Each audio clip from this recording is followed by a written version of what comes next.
Zimbabwe has reported a higher tax revenue, surpassing third-quarter figures by 19%. The Zimbabwe Revenue Authority says it collected $1.03 billion for the quarter ending September against a target of $864 million. The tax agency attributes the increase to improved collections, but adds that informal businesses are not meeting their obligations. Tax collections fund 90% of the annual national budget because Zimbabwe cannot access international credit due to arrears on foreign debt. And World Food Prize laureates are calling for quick action to stop the spread of an insect called the armyworm, which has destroyed several African crops. The president of the African Development Bank, Dr. Akinwumi Adesina, who has also been named as a World Food Prize laureate, is seeking urgent actions to support Africa to rapidly address this real threat to its food security. This was part of the deliberations at the World Food Prize conference in the United States, where the fall armyworm reportedly has a foothold in 28 countries in Africa, and it feeds on crops that include maize, which more than 200 million Africans depend on for food security.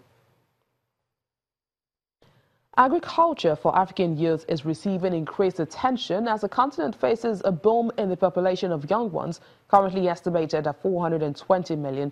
The ongoing World Food Prize conference in Iowa, the United States, therefore focuses on investing in future African farmers and agripreneurs. Hundreds of delegates from around the world are here in Iowa, United States, for the 2017 World Food Prize Symposium. For the African Development Bank and its partners, it is another opportunity to showcase what its Jobs for Youth in Africa initiative is achieving and to discover some learning curves. If we want to start our own research and development and all that, it will take us many years. So we say we are going to leapfrog. We're going to come to Iowa State University, we're going to work with them, we're going to bring some of the young people to take the technology and come back and begin to implement. So this is what we're doing. We're already working with Embrapa in Brazil, as you heard today. We have about 30 Africans gone to Brazil to also learn, to pick some of these technologies and come to Africa. So we're going to enter into relationship with Michigan State University, with Iowa State University, to see these technologies that are on the shelf but are not reaching our youth, to see how we bring these young people, give them some training here, and take these technologies and come back to Africa.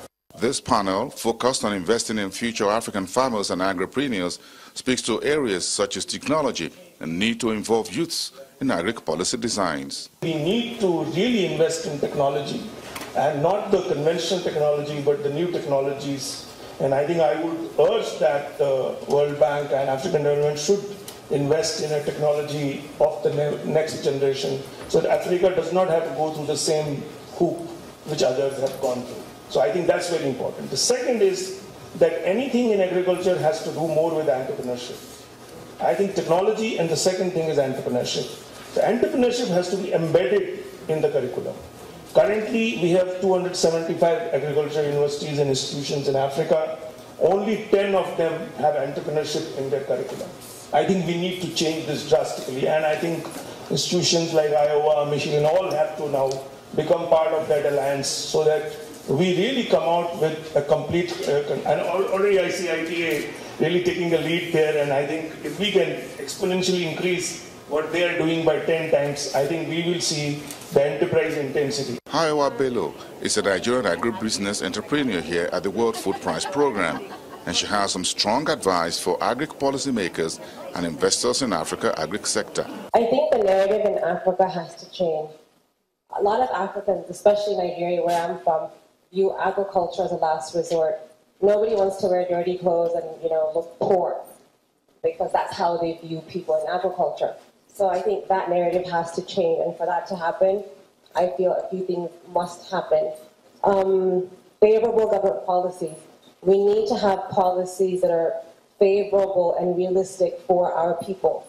Now, these policies should not be policies for the U.S. market. They should be policies that are relevant to Nigerians, to people from Rwanda, Burundi, South Africa, to Africans. They should be policies that are relevant to our lives and how we do things back in Africa. For the youth already in agribusiness, this mentorship and interaction with new entrants is key. We have to share our own experience, because for going to through all the challenges that you are saying, it's really important to interact, you know, and also it's really important for us to always be around the ones who have, gone through the challenges and succeed, you know. So that's how, you know, we do it. The week-long World Food Prize Symposium for 2017 was tagged the Hunger Summit, and it surely has a lot on the agenda as food for thought. Bosin Amafai for Channels Television News. Players in the maritime and rail transport industry have been meeting in South Africa's port city Durban for the 6th Port and Rail Evolution Conference.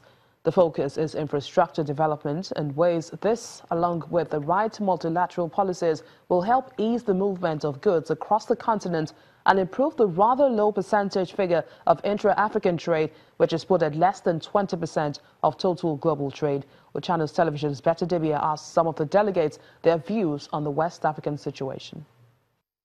There are things already that exist that can actually be quite easily implemented within ECOWAS and so on.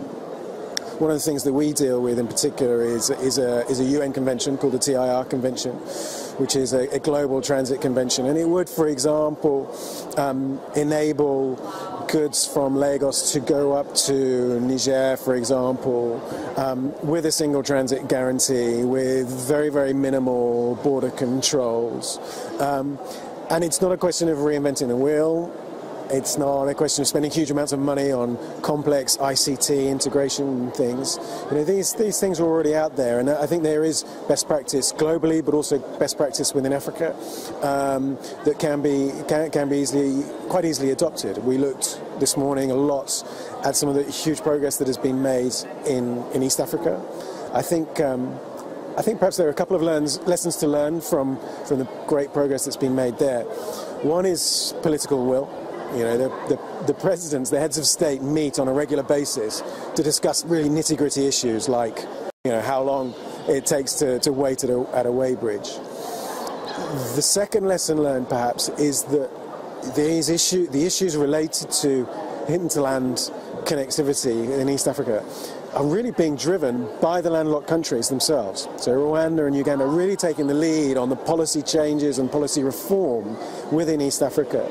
And I think there's something to be replicated there within West Africa, in looking at Burkina Faso, Mali, Niger, and the lead, seeing them as having a potentially lead role at the level of ECOWAS in terms of sorting out the corridor access, so not leaving it to the coastal countries to make all the decisions about how to smooth the corridors, but really making sure that the landlocked countries themselves have a leading role in that.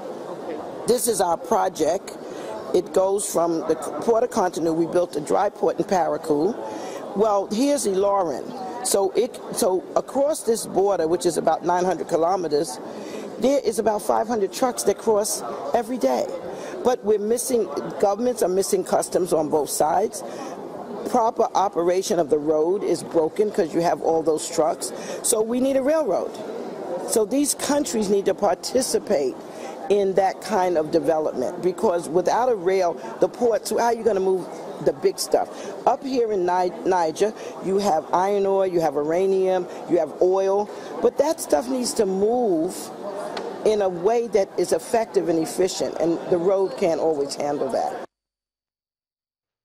And that's our program today. Thank you for watching. I am Bisi Adebayo.